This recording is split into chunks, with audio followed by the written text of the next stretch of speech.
ओइ मुर्गा, अनि के छ त हालखबर? एकदम डिप्रेसन गए जस्तो छ त नि, अनुहार त पुरै ठुस्स प्याचक्क परेको छ त नि।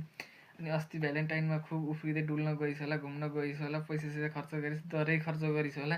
अनि त्यो खर्च गरेको चाहिँ अहिले कहाँ छ त नि? फङ्सन गर्दैछ कि छैन, हाइएलो छ कि छैन, भेट्छ कि भेट्दैन होइन। अनि अस्ति त पुरै खुब गएर अब हरेक फोटो हालिस्, भिडियो हालिस्, दिनै हालिस् दिनै हालिस्। अनि त्यो अहिले त के गर्छस्? त्यही फोटोहरू डिलिट गर्दै उफ्रिँदै बसेको त होलास् नि त, अरू कामै छैन। त्यो त अस्ति त तिमीहरू चुतिया बनाइदिएको कि तिमीहरूलाई।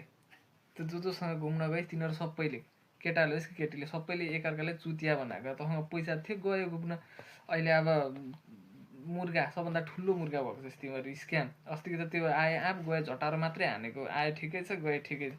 त्यसरी गरेको तिमीहरू फेला यसरी उकुन्छ नि, त्यसमा अड्केको मात्रै हो तिमीहरू, अरू केही पनि होइन हो। अनि त्यही अस्ति चुतिया कटेको मान्छेहरूले नै हाल्ने हो क्या फेसबुकमा भिडियोहरू। त्यो आफ्नो प्रोफाइल, सबभन्दा सुरुमा आफ्नो प्रोफाइललाई डिलिट गर्ने, लक लाउने, अनि पुरै इमोसनल सेन्टीहरू हाल्ने होइन।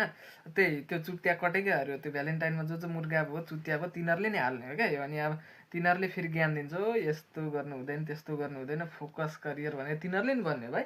त्यही भएर सुरुमै दिमाग लाउनु पर्थ्यो क्या तिमीहरूले, तिमीहरू दिमागै छैन सबभन्दा गुहरू।